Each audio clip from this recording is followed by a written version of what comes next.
Les decía que en el preámbulo de la vez pasada podemos pasar ya a considerar la peculiaridad de la cultura política en la modernidad, es decir, cuál es el impacto, cuál es la reconversión, cuál es la reestructuración que sufre en este conjunto de factores que determinan la figura concreta de la vida política cuando acontece esta vida política en la época de la modernidad. Para ello, pues entonces es necesario partir de lo que podríamos llamar es el hecho fundamental de esta modernidad al que habíamos hecho ya referencia, que es justamente el de la reconversión del proceso más elemental, más práctico, más fundamental de reproducción de la vida social, la transformación del proceso de producción y consumo de la riqueza objetiva de los seres humanos, de la sociedad en su conjunto. Y el hecho fundamental de la época moderna está, como les había indicado, pues está en el hecho, está en la conversión del proceso de producción y reproducción de la riqueza objetiva en un proceso dual, es decir, en un proceso contradictorio, un proceso que a la vez se cumple en el plano concreto de la producción y el consumo de valores de uso, de objetos cuya lógica es la de los deseos y la de las satisfacciones del cuerpo de la comunidad, y en otro plano que es el plano del valor y del valor valorizándose. En este sentido, pues, el hecho fundamental que caracteriza a la vida moderna es justamente esta contradicción entre la lógica de la reproducción natural o del valor de uso y la lógica de la reproducción del valor valorizándose, es decir, pues, de la riqueza en abstracto sometida a un proceso de incrementación de sí misma.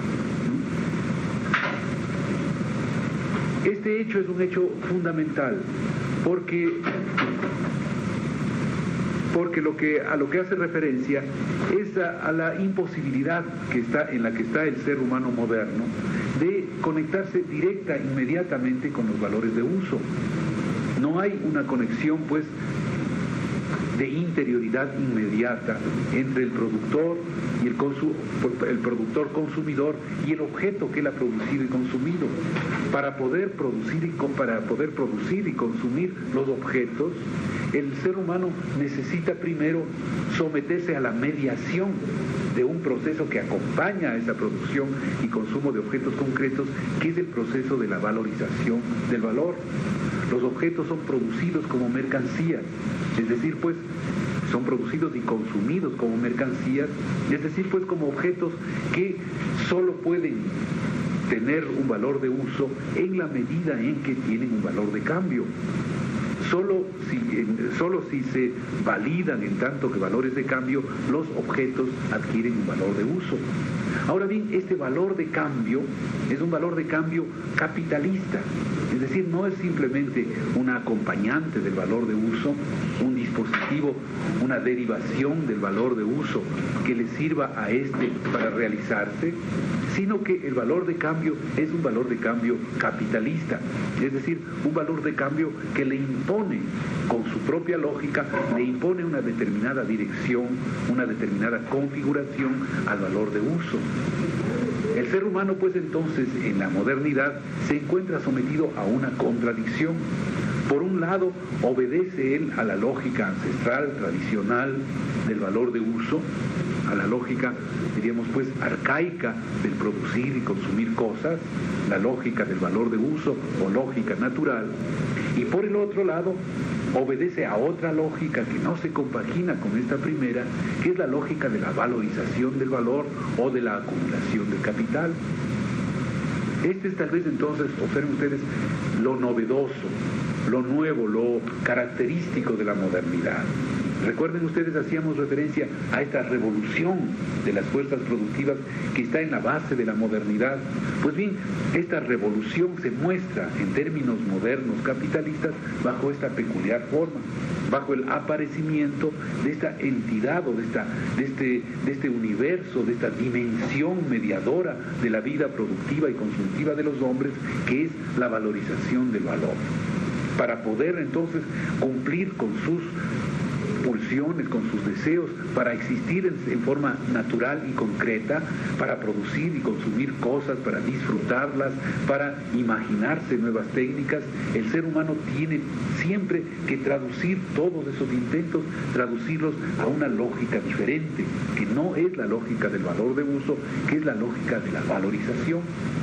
Este desdoblamiento, este vivir en dos planos o en dos escenarios, esto es lo característico de la vida moderna capitalista, esta necesidad de compaginar el mundo de las pulsiones con el mundo de la valorización. Esta necesidad es lo característico, pues, entonces, de la vida moderna capitalista. Es, pues, entonces, una vida necesariamente esquizoide.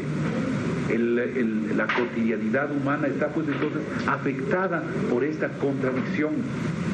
Hay una contradicción que es inmanente a las cosas mismas. El mundo de la vida posee en sí mismo, diríamos, estructuralmente posee esta consistencia contradictoria.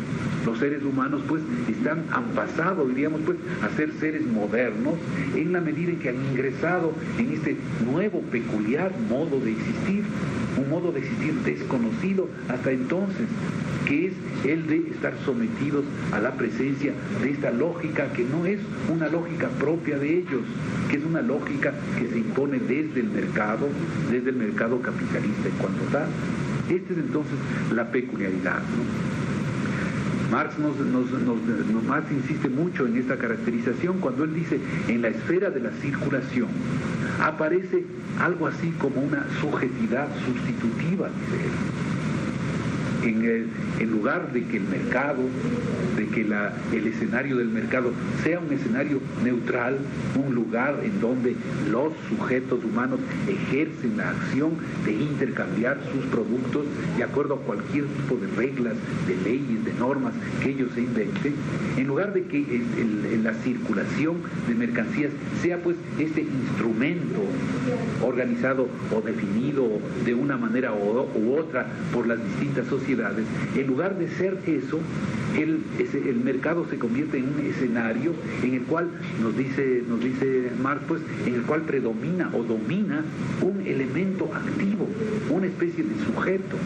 En lugar, pues, entonces, de que sean los seres humanos los que ejercen sus actividades subjetivas en el mercado, es el mercado el que dispone ahora de una subjetividad propia. El mercado, funcionando automáticamente, impone entonces una especie de voluntad, dice Marx, cósica, o de las cosas. Hay una voluntad espontánea. Por eso Marx llama al mundo de las mercancías capitalistas un mundo fetiche, porque en él están actuando de manera, entre comillas, milagrosa o sobrenatural, cosas que en principio están, o diríamos, no tienen vida propia, no pueden tener voluntad propia. El mundo capitalista, en este sentido, el mercado capitalista es en este sentido, nos dice Marx, un mercado lleno, diríamos, pues, un reino de fantasmas, un reino en donde acontecen, diríamos, cosas sobrenaturales, y la principal cosa sobrenatural es justamente la presencia de esta voluntad objetiva que está allí funcionando. Marx entonces nos va a insistir en eso.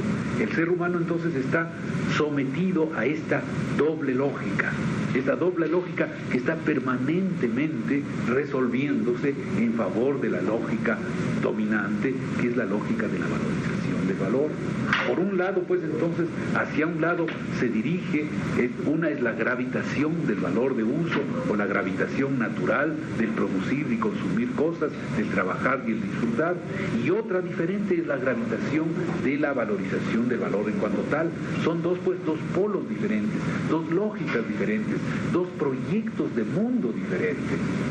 Dos proyectos completamente diferentes, del uno concreto, sometido a las leyes del valor de uso, a las especificaciones, a la identidad que puede tener de acuerdo a cada sociedad el valor de uso, y el otro posee una lógica abstracta, una lógica en la cual lo único que se percibe efectivamente es la necesidad de acumular más y más valor.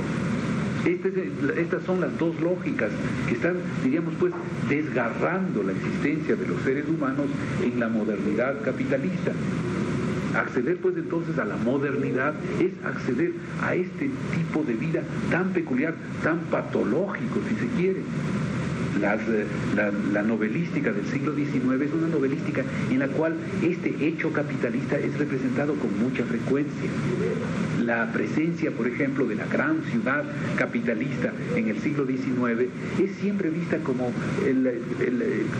la presencia de un mundo absolutamente antinatural. ¿Cuántas son las novelas de Balzac? ¿Cuántas son las novelas de todo el naturalismo en las que se va mostrando, en la que se muestra cómo la vida en ciudad es una vida, diríamos pues, una vida anómala, por lo menos, una vida patológica? Para entrar a la modernidad hay que someterse, nos dice un poco el discurso literario del siglo XIX, hay que someterse a una transformación muy radical, hay que cambiarse el alma, hay que convertirse en otra cosa. El ser citadino de la gran ciudad es un ser totalmente diferente. Es necesario pues sufrir una especie de rito iniciatorio para entrar en la ciudad, para entrar en la modernidad.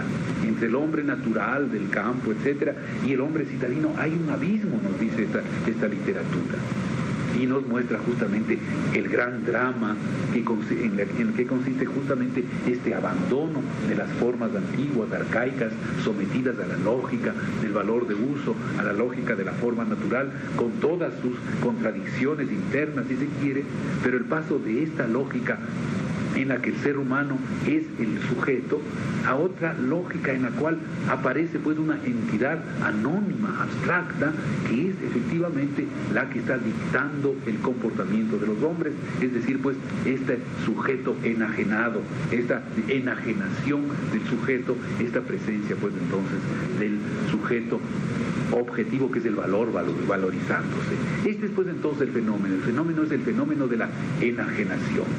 Cuando hablamos entonces de el impacto o la transformación primaria y fundamental que es necesario tener en cuenta para la consideración de la cultura política en la modernidad, hacemos referencia al hecho de la enajenación. Hay una enajenación. Esto es lo principal.